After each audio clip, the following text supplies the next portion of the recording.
आप लोगों को याद होगा कि कल बात हुई थी कि वह वाणी का विसर्ग जो भगवान के यश से रिक्त है, जो जगत को पवित्र करने वाला है, ऐसा वाणी का विसर्ग, वाणी की सृष्टि कैसा है? वायसम तीर्थम उशंति। उसको मानस माने कि महान भक्त ये मानते हैं कि वह कौवों का तीर्थ है, और इसकी खूब व्याख्या की गई थी अलग अलग उदाहरणों के द्वारा। कहिए कौवे कहाँ बैठते हैं। और इसी कारण से आश्चर्य नहीं करना चाहिए कि अगर आपके परिवार के संबंधी लोग भागवत में नहीं आते या नाम जप नहीं करते, और अपितु वह कौवों के तीर्थ में ही रमण करते हैं। एक भक्त से आज बात हो रही थी कि हमारे उनके पति जो है भजन नहीं करते, तो हमने कहा भाई जरूरी तो नहीं कि आपने स्वान से शादी की हो, हंस से शादी की हो। मैं उनको नहीं बोला, लेकिन उनको बुरा लगता, लेकिन जरूरी तो नहीं कि हंस से शादी की गई हो, और तो जो भाग्य में लिखा है कौवे से भी की जा सकती है।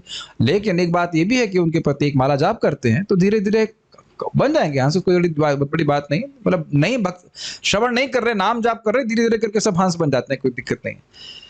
तो जो कौवे वाले थे लोग हैं, उनको हंस की बात पसंद नहीं आएगी, और हंसों को तो बिल्कुल भी अच्छा नहीं लगता जहाँ कौवे बैठते हैं। तो हमारे सामने बहुत सारे हंसनी बैठे हैं सब लोग। आप लोग भागवत श्रवण करने के लिए आए हो। मैं अपने हृदय की बात आप लोगों से जिक्र करना चाहता हूँ कि देखिए, जो लोग भी श्रीमद् भागवत में रुचि रखते हैं, उनसे मुझे सहज प्रेम होने लगता है। मतलब प्रेम का मतलब समझ रहे हैं, इसलिए कि उनको भागवत, मुझे श्रीमद् भागवत थोड़ी अच्छी लगती है, बहुत प्रिय ये तो नहीं कह सकता, लेकिन जिन लोगों को प्रिय है उनसे सहज रूप से प्रीति होती। मतलब कहीं मान लो सुनता हूँ भक्त बीमार हो गए, तो ऐसे चिंता होती है अपने परिवार के कोई सदस्य बीमार हो गया हो, अरे भाई तो भागवत सुन रहा था, बीमार हो गया, कुछ दवा करवाओ उसकी, ऐसे करके मैं अपने आप को रोकने का प्रयास भी करता हूँ तो रोक नहीं पाता। ये बड़ा चिंता लगती है कि जो लोग जाप कर रहे, सहज होता है। मेरे गुरु महाराज से मैं पूछा कि Maharaj ji, I can't appreciate people who don't have good sadhana, who don't chant Hare Krishna nicely and all those things। तो महाराज के I am also like that। अब जो मैंने सुना है, पता नहीं कितना सच्चे, मुझे नहीं पता, लेकिन ये सहज होता है प्रीति। और ये हम कुछ गलत नहीं कह रहे। ये आगे आप चाहेंगे सुखदेव गोस्वामी के बारे में बोलेंगे, नित्यम विष्णु जनप्रिय, क्योंकि वे कृष्ण कथा करते थे, इस कारण से भक्तों को प्रिय थे, और भक्त भी उनको उसी प्रकार से प्रिय थे। भक्तों का यही काम ही है। तो हम बात कर रहे थे कि वह वाणी जिसमें भगवान का यश नहीं, वो किसका तीर्थ है? कौवों का तीर्थ है। यद्यपि वह चित्रपद क्यों ना हो, यद्यपि वह काव्य की दृष्टि से बहुत सुंदर लिखा गया हो, लेकिन आपको याद आ रहा है कि उसको उपमा कैसे दी गई थी? जैसे किसी शव का अलंकार किया गया है। वो किसी बिल्कुल घृणित है, बहुत ही शब्द यूज करेंगे, अछूत है, छू करके व्यक्ति अपवित्र हो जाता है। लेकिन मान लो कोई कहे, अच्छा कोई अगर ऐसी वाणी है जो व्याकरण की दृष्टि से अच्छी नहीं है, लेकिन उसमें अगर भगवान का यश है, तो उसका क्या होगा? तो उसके बारे में आज श्लोक बोल रहे हैं। अन्वय मतलब सीधा सीधा बोल दिया कि जो वाणी भगवान के यश से रिक्त है वो कौवों का तीर्थ है। और व्यतिरेक मतलब अपोजिट में ये बोल रहे हैं कि जिस वाणी में व्याकरण की दृष्टि से बहुत दोष हो, लेकिन अगर उसमें भगवान का यश, भगवान के नाम अंकित है, तो वो बहुत अच्छा है। ये थीम समझ में आ गए? कैसे अच्छा है उसको हम आज चर्चा करने का प्रयास करेंगे। तो मेरे पीछे बोलिए, बहुत सुंदर श्लोक है, सब लोग को याद करने का प्रयास करना चाहिए इस जीवन में।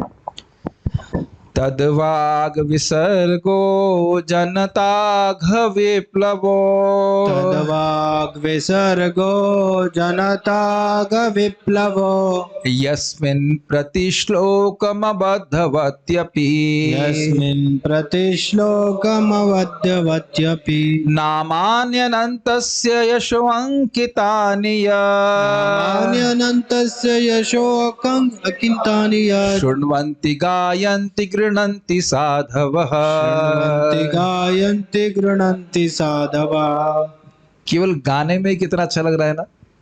तद्वाग विसर्गो जनताघ विप्लवो, तद्वाग विसर्गो जनताघ विप्लवो, यस्मिन् प्रतिश्लोकमबद्धवत्यपि, यस्मिन् प्रतिश्लोकमबद्धवत्यपि, नामान्यनन्तस्य यशोऽङ्कितानि नामान्यनन्तस्य यशोऽङ्कितानि शृण्वन्ति गायन्ति गृह्णन्ति साधवः, शृण्वन्ति गायन्ति गृह्णन्ति साधवः। तद्वाग विसर्गो जनताघ विप्लवो, तद्वाग तद्वाग् विसर्गो जनताग विप्लवो यस्मिन् प्रतिश्लोकमबद्धवत्यपि यस्मिन् प्रतिश्लोकमबध्यवत्यपि नामान्यनन्तस्य यशो अंकितानि नामान्यनन्तस्य यशो अंकितानि शृण्वन्ति गायन्ति गृह्णन्ति साधवः। शृण्वन्ति गायन्ति गृह्णन्ति साधवा।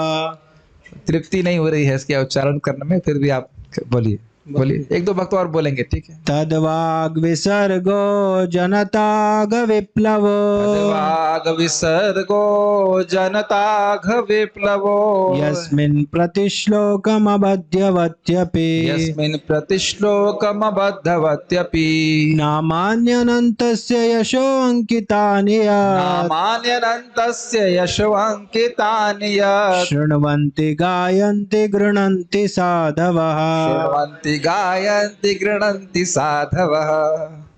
और कोई बोलना चाहेंगे? बोलिए बोलिए, माइक पे बोलिए, माइक पे बोलिए। हरे कृष्ण सुभद्रा, प्लीज वेलकम, आइए आइए। तद्वाग् विसर्गो जनताघ विप्लवो तद्वाग् विसर्गो जनताघ विप्लवो यस्मिन् प्रतिश्लोकमबद्धवत्यपि यस्मिन् प्रतिश्लोकमबद्धवत्यपि नामान्यनन्तस्य यशोऽङ्कितानि नामान्यनन्तस्य यशो अंकितानि शृण्वन्ति गायन्ति गृह्णन्ति साधवः। शृण्वन्ति गायन्ति गृह्णन्ति साधवः। प्रभु जी आपको एक पनिशमेंट देंगे, आपको अकल से यहाँ बैठना है। इतना अच्छा गाते हैं, आप पीछे भाग जाते हो, हैं? इतना अच्छा गाया प्रभु जी ने, वेरी नाइस। मैं नाम भूल गया, नाम क्या था? हाँ, नाम पूछ रहा हूँ महाराज के गाँव से। वृंदावन दास प्रभु, बहुत सुंदर गाया है ना, बहुत अच्छा। और कोई डिवोटी गाना चाहते हैं? हाँ, महाराज जी प्रचार करते थे। अच्छा अच्छा, कोई बात नहीं। Yes please chant. तद्वाग् विसर्गो जनताग विप्लवो तद्वाग् विसर्गो जनताघ विप्लवो यस्मिन् प्रतिश्लोकमबद्धवत्यपि यस्मिन् प्रतिश्लोकमबद्धवत्यपि नामान्यनन्तस्य यशो अंकितानि नामान्यनन्तस्य यशो अंकितानि शृण्वन्ति गायन्ति गृह्णन्ति साधवा शृण्वन्ति गायन्ति गृह्णन्ति साधवा। सभी लोग मेरे साथ बोलिए, तद्वाग् विसर्गो जनताघ विप्लवो यस्मिन् प्रतिश्लोकमबद्धवत्यपि नामान्यनन्तस्य यशो अंकितानि शृण्वन्ति गायन्ति गृह्णन्ति साधवा। जितना बोलने में उच्चारण हो रहा है, इतना आनंद आ रहा है कि क्लास ही नहीं हो पाएगी, इसलिए हम आगे बढ़ रहे हैं। तो यहाँ पे नारद जी कह रहे हैं, पहले शब्दों का अर्थ देखिए। तद वाग विसर्गो, तद मतलब वह और वाग मतलब वाणी, विसर्ग मतलब सृष्टि। क्या अभी आपको लग रहा है कि मैं वाग विसर्ग कर रहा हूं? सब चुप एकदम। आपको लग रहा है ना कुछ बोल रहा हूं, वाणी के द्वारा सृष्टि कर रहा हूं कि नहीं? कुछ इतने बुद्धू नहीं हो जितना आप लोग बनने का प्रयास कर रहे हो। तद वाग विसर्ग, तो वाणी की वह सृष्टि जनता अघ विप्लव। जनता मतलब जनसमूह का, अघ मतलब पाप। अघासुर नाम सुना है आपने? पापासुर। जनता के अघ को क्यों विप्लव, विप्लव होता है बाढ़ आएगी, सब कुछ जैसे बाढ़ सबको नष्ट कर देती है, तो ऐसी वाणी जनता के पाप समूह को नष्ट करने वाली है। कैसी वाणी? यस्मिन, जिसमें प्रतिश्लोकम अबद्धवत्यपि, प्रतिश्लोक अबद्ध है मतलब व्याकरण की दृष्टि से ठीक नहीं बैठा हुआ है, परंतु मतलब अपनी शब्द से समझ लेना चाहिए कि यद्यपि उसमें काव्य की दृष्टि से बहुत दोष हो सकते हैं, होते हुए भी, समझ रहे हैं, लेकिन यदि उसमें नामानि अनंतस्य यशो अंकितानि, अंकित समझते हैं। जैसे आप देख रहे हैं कि ये स्क्रीन के ऊपर ये कुछ श्लोक, कुछ आ खा खा, ये अंकित है। Make sense? तो भगवान के नाम, अनंत शब्द मतलब भगवान श्री कृष्ण, अनंत है ना भगवान, तो अनंतस्य भगवान कृष्ण के या भगवान विष्णु के नाम या उनके यश यदि उसमें अंकित हैं, तो मान लो कोई कहे, समझ रहे हैं यहां तक का लाइन, अंकित आने का मतलब समझ रहे हैं, वाणी का वह विसर्ग लोगों के समूह के, जनता मतलब एक दो नहीं, पूरे समूह का पाप नष्ट करने वाला है। ये एक अर्थ है, इसके और अर्थ आगे आप सुनने वाले हैं। जिसके प्रति श्लोक, हर श्लोक व्याकरण की दृष्टि से, काव्य की दृष्टि से दोषपूर्ण भी क्यों ना हो, लेकिन यदि उसमें भगवान का नाम है, भगवान के नाम है, उनका यश है, तो वह पाप को नष्ट करने वाले। तो कहेगा अरे तो प्रमाण क्या है इसका? तो कह रहे हैं यत, जिसको शुण्वंती, कोई सुनाने वाला हो तो सुनते हैं, गायंती, कोई सुनने वाला हो तो बोलते हैं, और गृणंती मतलब कोई नहीं तो खुद ही बोलते हैं, खुद ही सुनते हैं। कौन? साधुजन, भगवान श्री कृष्ण के परम भक्त परमहंस। देखिए कौन व्यक्ति किसको स्वीकार कर रहा है, इससे भी उस व्यक्ति, उस वस्तु की उपादेय या हेता सिद्ध होती है। उपादेय और हेता से समझ रहे हो, वह हिंदी। उपादेय में अच्छी वस्तु है और हे मतलब खराब वस्तु है। तो आप समझ रहे हैं जो काक चेष्टा वाले लोग हैं, मतलब जो कामी पुरुष इत्यादि है, वह सब खराब चीजों को पढ़ने वाले हैं।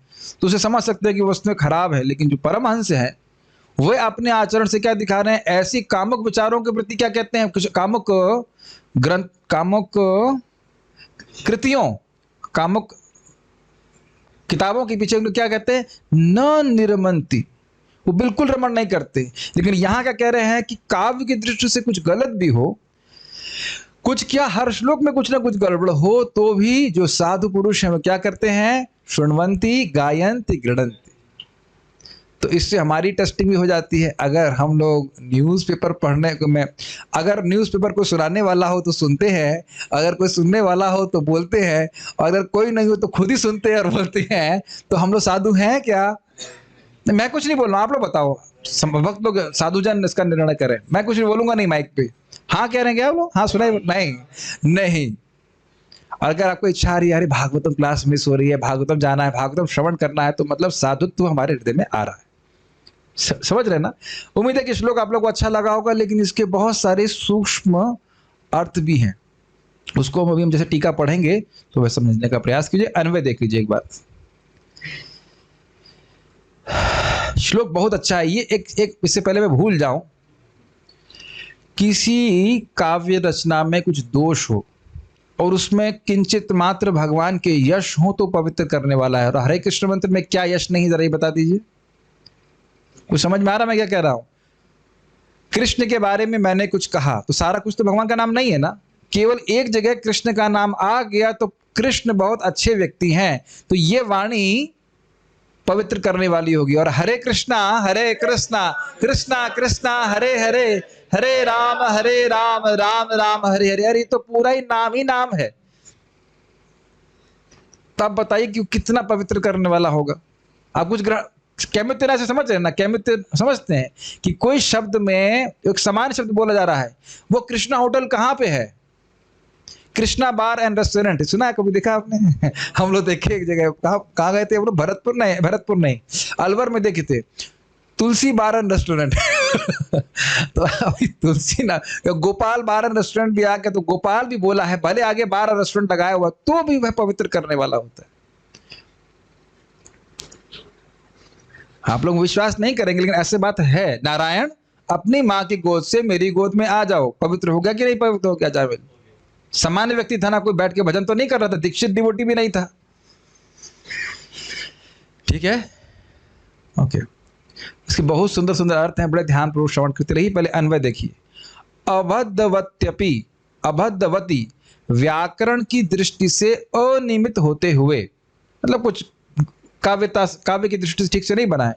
अपि अर्थात भी, यस्मिन मतलब जिसमें, प्रतिश्लोकम अर्थात हर श्लोक में, अनंतस्य असीमित भगवान, यशो अंकितानि नामानि, यश एवं नाम अंकित हैं, तद वह वाग विसर्ग, वाणी की सृष्टि, जनताग विप्लव, सामान्य जन समूह के पाप का नाश करने वाली होती है। यत जिसे साधवः साधुजन शुण्वन्ति अर्थात सुनते हैं, गायन्ति अर्थात गाते हैं, गृणन्ति च और स्वीकार करते हैं। एक बात इंटरेस्टिंग है, ये जो प्रतिश्लोकम शब्द है ये दो जगह लगा सकते हैं। प्रतिश्लोकम अबद्धवत्य भी और प्रतिश्लोकम नामानि अनंतस्य यशो अंकितानि। ये जो प्रतिश्लोक शब्द है उसको दो तरह से ले सकते हैं कि प्रतिश्लोक भले ही व्याकरण की दृष्टि से गलत हो, लेकिन अगर उस काव्य रचना में प्रतिश्लोक में भगवान का नाम है तो पवित्र करने वाली, ये भी एक अर्थ। कुछ समझ रहे हैं? देखिए यहाँ तो सब यही होने वाला है अलग अलग अर्थ देखेंगे। अभी आप देखिएगा कि माइंड स्पिन करने वाला है, जो आचार्य ने टीका दी, देखिएगा यही काम ही है हमारा, स्पिन करना। संस्कृत में ऐसा होता है, शब्द को आप किधर से भी कैसे करके जोड़ सकते हैं। तो इसलिए क्या हर श्लोक पे असीमित भगवान का यश है। आप लोगों ने नोटिस किया हो, यदि हम लोग प्रभुपाद जी ग्रंथ पढ़ते हैं, प्रभुपाद जी ने बहुत सारे ग्रंथ लिखे हैं, तो उसमें प्रैक्टिकली हर पैराग्राफ में या हर पेज में कृष्ण का नाम जरूर आएगा। आप देखें हर पेज में कृष्ण का नाम आएगा। मैं मतलब गारंटी से बोल सकता हूँ, जितना मैं अनुभव कर रहा हूँ, कृष्ण कृष्ण कृष्ण कृष्णा, वो कृष्णा बुक में तो स्पेशली आता है कृष्णा कृष्णा कृष्णा कृष्णा धन्यवाद। दूसरी ओर जो साहित्य असीम परमेश्वर के नाम, यश, रूपों तथा लीलाओं की दिव्य महिमा के वर्णन से पूर्ण है, वह कुछ भिन्न ही रचना है जो इस जगत की गुमराह सभ्यता के अपवित्र जीवन में क्रांति लाने वाले दिव्य शब्दों से ओतप्रोत है। बहुत सुंदर अनुवाद ही प्रभुपाद जी का बड़ा सुंदर है। ऐसा दिव्य साहित्य, चाहे वह ठीक से न भी रचा हुआ हो, ऐसे पवित्र मनुष्यों द्वारा सुना, गाया तथा स्वीकार किया जाता है, जो नितांत निष्कपट होते। साधु मतलब निष्कपट। जरा कुछ शब्दों को अनुवाद में देखिए। गुमराह सभ्यता, ये तो आप सभी देख रहे हैं कि आज की सभ्यता को कुछ पता नहीं कि जीवन का उद्देश्य क्या है। जीना तो चाहिए लेकिन क्यों नहीं पता। अपवित्र है, पापमय जीवन। और क्रांति के बारे में श्रील प्रभुपाद क्यों कह रहे हैं? क्रांति मतलब देखने की, सोचने की शैली ही पूरी तरह परिवर्तित हो जाती है श्रीमद् भागवतम के श्रवण से। और जो लोग नियमित रूप से श्रवण करते हैं वह जीवन में इस बात को एकदम अनुभव करेंगे कि हमारी जो इंग्लिश में कहते हैं वर्ल्ड व्यू, विश्व के प्रति देखने की दृष्टि है, वो पूरी तरह परिवर्तित हो जाती है श्रीमद् भागवतम के श्रवण से। जैसे मैं एग्जाम्पल दे रहा हूँ, एक माता जी हैं, उनके बता रही थी मुझे कि उनके पति ने उनको मारा, उनको डांटा, थप्पड़ भी मारा। पहले झगड़ा करती थी, यहाँ तक कि गाली भी देती थी, मतलब हमारे कार्यक्रम आने से पहले। तो कार्यक्रम में आई, अब वो मुझे खुद बोल रही थी कि मैं सोच रही थी कि ये मेरे ही कर्मों का परिणाम है कि घर में तो मुझे इतना प्रेम मिला और अब ये मुझे इस प्रकार से दुख प्राप्त हो रहा है। कौन सा श्लोक भागवत का बोल रही वो? तत्तेनुकंपां सुसमीक्षमानो भुंजान एवात्म कृतम विपाकम। हम तो नहीं बोले ना कैसे रिएक्ट करो, नहीं करो। ऑब्वियसली जो उनके पति ने किया वो सही नहीं है, मैं ये नहीं कह रहा हूं सही किया, लेकिन दृष्टि तो परिवर्तित हो रही है ना। और अद्भुत बात वो ये कह रही थी कि इसके द्वारा वे बहुत शांति का अनुभव कर रही हैं। आप लोग देखो, मैं सब बातें बोलूंगा ना, जो पहली बार प्रवचन सुनेंगे वो तो तुरंत वुमेन लिबरेशन की तलवार खड़ी कर देंगे। हम ये बिल्कुल नहीं कह रहे हैं कि जो उनके पति कर रहे हैं वो सही कर रहे हैं, बिल्कुल गलत कर रहे हैं, बट सियर एटीट्यूड वो कैसे परिवर्तित हुआ, क्रांतिकारी है ना। वही माता जी जो झगड़ा कर रही थी, गाली दे रही थी, ये कर रही थी कुछ महीने पहले, अब उनकी चेतना ही चेंज हो गई। ये सत्य बात समझिए, कोई व्यक्ति अगर हमारे प्रति खराब बर्ताव कर रहा है तो उसको हम खूब पिछले जन्म में दुख दे के आए हैं, हम कोई दूध के धुले नहीं है समझ रहे हैं, तभी वो खराब बर्ताव कर रहा है। ये तो सत्य बात है, भले इसको हम अपने गले से नहीं उतारना चाहते, है कि नहीं। तो मैं खाली एग्जाम्पल दे रहा था कि किस प्रकार से सोचने की दृष्टि में क्रांतिकारी परिवर्तन आ जाता है श्रीमद् भागवतम के श्रवण से। ये अपने आप में प्रचार का सबसे अच्छा ग्रंथ है। कोई कुछ ना भी समझे, खाली सुनने मात्र से भक्ति बढ़ जाती, बताइए। तो ऐसे ग्रंथ साधुओं के द्वारा स्वीकार किए जाते हैं। भावार्थ दीपिका किसने लिखी है, आपको पता है? श्रीला श्रीधर स्वामी जी ने। तद्वाग विसर्ग शब्द का अर्थ उस वाणी का प्रयोग है, वाणी की सृष्टि है। जनता शब्द जनसमूह का बोधक है, उस वाणी का प्रयोग जन समूह के पापों का प्रणाशक होता है। ये भी देखिए कितनी सुंदर बात है। प्रायः लोग कोई पाप हो जाता है किसी से, एक अकेले व्यक्ति को अपने पाप नाश करने के लिए कितनी मेहनत करनी पड़ती है। अभी लोगों को समझ में इसलिए नहीं आता कि कोई प्रायश्चित करता ही नहीं, क्या पाप पुण्य कुछ भी नहीं है। लेकिन जो पहले कल्चर लोग थे, जो जानते थे कि पाप होता है, तो जानते थे एक एक पाप का नाश करने के लिए व्यक्ति को बहुत प्रायश्चित करना पड़ता था। और यहाँ क्या कह रहे हैं? केवल वाणी की वह सृष्टि जो भगवान के यश से अंकित है, वह लोगों के समूह का शुद्धिकरण करने के योग्य हो जाती है। कुछ देख रहे हैं कि कितनी शक्ति है भागवत में। आज मैं सुन रहा था परम पूज्य भक्ति रसामृत महाराज का प्रवचन, एकदम मैं हिल गया था। इसलिए सुनना बहुत चाहिए। किस लिए प्रभुपाद जी कितनी श्रद्धा थी कि अपनी नींद को, रात्रि की नींद को काट के वे तात्पर्य को लिखे हैं। और आप तो सबको विदित होगा ये बात कि प्रभुपाद जी शरीर छोड़ते छोड़ते हुए भी भागवत के तात्पर्य लिख रहे थे। तो कोई मेरे आपको बताने की जरूरत तो है नहीं, सब लोग वीडियो देखे हैं ना। एकदम एंड में एवरीथिंग कॉन्शियस और non conscious is Krishna, like that, is it not? कौन नहीं जानता है? तो ये बहुत अद्भुत कृति है। जिस वाणी के प्रयोग में अपशब्द होने पर भी उसके प्रत्येक श्लोक में श्री भगवान के यश के बोधक उनके नामों का सन्निवेश रहता है। बोलो हरि हरि मुकुंद मुरारी राम कृष्णा हयग्रीवा। मुरारी शब्द की व्याख्या कीजिए। मोर को मारने वाले, हो गया लीला स्मरण। मुकुंद, मुक्ति देने वाले, भगवान के बहुत स्पेशल गुण है। राम, दशरथी राम, ठीक है। स्पेशली जब मैं मंगल आरती गाता हूं तो जब भी ये मैं नाम उच्चारण कर रहा होता हूं तो मैं उसके द्वारा लीला स्मरण भी करता हूं, मुझे बहुत अच्छा लगता है। It's not simply way of chanting, ये सब बहुत गुह्य नाम है भगवान के। कोई भी, जैसे आप एग्जाम्पल गाइए, what is it, Putana Putana Putana घातन कैटब शातन जय दाशरथी रामा यशोदा दुलाल गोविंद गोपाल वृंदावना पुरंदरा। तो अब देखिए, आप अगर मान लीजिए वृंदावन पुरंदरा बोल रहे हैं तो यू कैन ऑलवेज रिमेंबर कि गिरिराज जी को ठाकुर जी उठाए हुए, इज इट नॉट? इन यशोदा दुलाल, कितना सुंदर फोटो कृष्ण के, ये कृष्ण यशोदा मैया के गोद में है। इस प्रकार से अगर मंगल आरती गाएं तो कितना आनंद है मंगल आरती का, आप कल्पना नहीं कर सकते। बहुत अच्छा लगता है। कभी कभी लोग उसको खाली एक बार मुझे याद आ रहा था, एक भक्त गा रहे थे, अब उनके वो पता शायद पहली बार गा रहे होंगे, तो मेरे बगल में पूछ रहे थे इसको ऊपर उठाऊं कि इसको नीचे उठाऊं। मैंने कहा ये ऊपर उठाना नीचे उठाने की बात नहीं है, just to please Krishna chanting is most confidential name. See बहुत गुह्य नाम। और एक और बात ध्यान दीजिएगा, एक एक नाम भगवान की गुह्य लीला के संबंध में है। गोपी जना वस्त्रहारी, कदम कानन रास पराण इत्यादि। समझ गए मैं क्या कह रहा हूं? ये जो नाम जो है भगवान के यश को बोधित करने वाले हैं, समझ रहे ना, ये चीज बोल रहा है।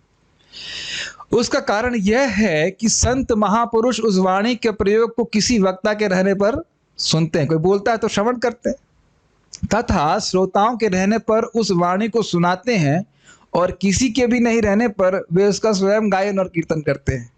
बाथरूम सिंगिंग में तो आप लोग हरे कृष्णा करते ही होंगे, समझते होंगे, इज नॉट? कुछ तो कुछ गाते ही होंगे आप लोग, गाते नहीं गाते? बाथरूम में गाना बहुत जरूरी है। अरे ये क्या बोल रहा है? ये मैं नहीं बोल रहा हूँ, परम पूज्य राधा गोविंद महाराज बोल रहे थे कि जल से पवित्रता नहीं आती है। तो जब जल से स्नान कर रहे हैं तो कुछ मंत्र भी बोलना चाहिए, कुछ भी गा सकते हैं, व्हाटएवर, जो भी ट्यून आपको पसंद होती है। हरे कृष्णा, और पानी चला दीजिए। और स्पेशली जब ठंडा लगता है तो और भी हरे कृष्णा ऐसा भी कर सकते हैं, कुछ भी करना चाहिए। और डांस भी कर सकते हैं, कोई दिक्कत नहीं है। लेकिन इस प्रकार हाँ, ठंडी में तो जरूर आदमी गाएगा कि नहीं, हरे कृष्णा हरे कृष्णा। खैर आजकल तो गीजर है, तो कहने का मतलब है कैसे भी हरे कृष्ण मंत्र उच्चारण कर रहा है। यही आज एक भक्त को बता रहा था, माता जी को बता रहा था कि देखिए हो सकता है आपके पति अभी, तो कहते हैं हमारे पति जो है वो हमें दिन भर क्या कहते हैं मोबाइल में लगे रहते हैं, लेकिन मैंने आज ही देखा उनके पति एक माला जाप किए, और फिर वो ध्यान नहीं दी थी, उनके पति इवन जूम के डिवोटीज को प्रणाम करके उठे।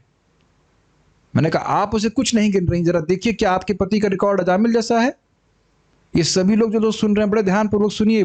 दूसरों मतलब जो व्यक्ति नाम जप कर रहा है उसको अंडर एस्टिमेट मत कीजिए। एक माला, अजामिल एक माला करता था रोज, एक माला में 1000 नाम होते हैं ना, कितना 108 गुणा 16 कितना होगा, 1000 कितना हो 1700 1600 होता है ना। 1600 बार कोई व्यक्ति नाम उच्चारण कर रहा है। Don't under estimate it.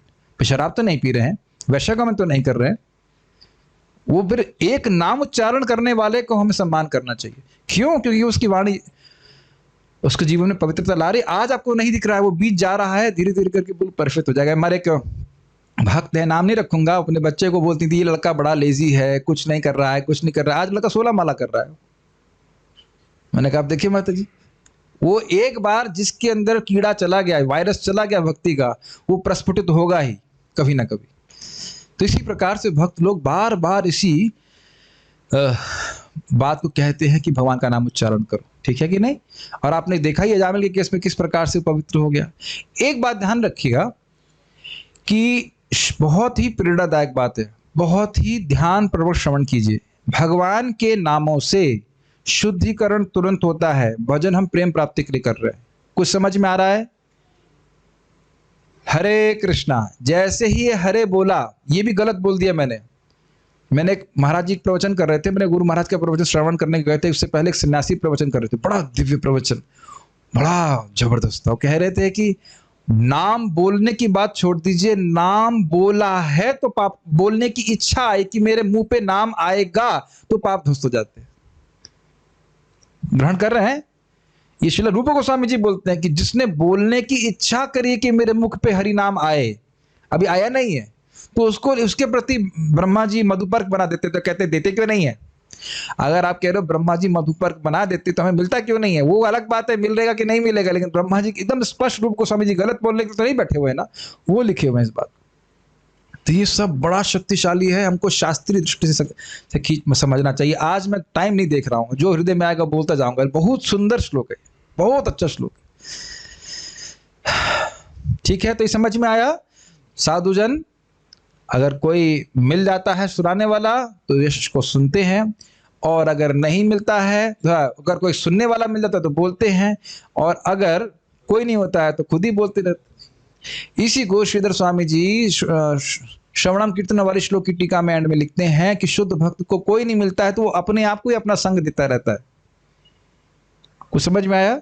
खुद ही जब करता रहेगा हरे कृष्णा, या भागवत पढ़ता रहेगा, वो कुछ इसी प्रकार से खुद से ही बोलता रहेगा। मुझे नटवर प्रभु बता रहे थे, या कौन बता रहा था, कि महाराज जी तो टीका भी जोर जोर से पढ़ते थे, है ना। महाराज जी टीका पढ़ेंगे तो भी जोर जोर से पढ़ते थे, उसको कोई सुनने वाला नहीं था ना। और ये भी हमने सुना है, ये तो बड़ा मजेदार है, प्रभुपाद जी अकेले प्रवचन करते थे, रिकॉर्ड करते थे, फिर खुद ही उसको सुनते थे। कहीं ऐसे कैसे होता है ये बताइए? जब आप अकेले रहते हैं तो खुद खाना बना के नहीं खा सकते? खाता ही है, गैस में क्या दिक्कत? ये सब बातें। एक बात और कहना चाहता हूँ, बहुत प्रसिद्ध बात है। प्रभुपाद जी कृष्ण बुक श्रवण कर रहे थे, क्या नाम है प्रभु जी का, जो उनके पर्सनल सर्वेंट थे, अभी भी हैं पे, श्रुतिकीर्ति प्रभु। तो उनको बोले कि इस बुक का, इस किताब का अगर कोई एक पन्ना भी पढ़ता है तो उसका जीवन शुद्ध हो जाएगा, कृतार्थ हो जाएगा। यस प्रभुपाद। बोले नहीं नहीं, एक पैराग्राफ पढ़ेगा तो भी शुद्ध हो जाएगा। Yes yes Prabhupada. नहीं नहीं नहीं, एक लाइन पढ़ेगा तो भी शुद्ध हो जाएगा। यस नहीं नहीं, एक शब्द पढ़ेगा तो भी शुद्ध हो जाएगा। वो अनुभव कर रहे हैं कि किस प्रकार से ये कृति साक्षात कृष्ण के द्वारा है। समझ रहे हैं? मैं बहुत खुश हूं कि मैं इस प्रकार से नियोजित हूं कि पूर्ववर्ती आचार्य और प्रभुपाद जी की वाणी को प्रस्तुत करने का मुझे सौभाग्य प्राप्त हो रहा है। मैं तो शुद्ध हो ही रहा हूं, और जब अन्य लोगों का भी लाभ हो ही रहा होगा इससे। क्रम संदर्भ ये श्रील जीव गोस्वामी जी के द्वारा लिखा गया है, इसको हम पढ़ते हैं। पिछले श्लोक में व्यतिरेक के द्वारा भगवान के यश की स्तुति की गई, अब अन्वय से उनके यश की स्तुति कर रहे हैं। व्यतिरेक मतलब नेगेशन के द्वारा। जिस वाणी में भगवान का यश नहीं है वह कौवों का तीर्थ है, ये हो गया व्यतिरेक। और जिस वाणी में भगवान का यश है वह मानसों के द्वारा, हंसों के द्वारा स्वीकृत है। अन्वय व्यतिरेक समझ में आ गया? ओके। सामान्य लोगों के द्वारा जिन शब्दों का प्रयोग होता है, अब ये देखिए बहुत अलग अर्थ ले रहे हैं, ध्यान से सुनेंगे तो समझ में आएगा। सामान्य लोगों के द्वारा जिन शब्दों का प्रयोग होता है उसमें यदि भगवान के नाम हो तो वे पाप को नाश करने वाले हो जाते हैं।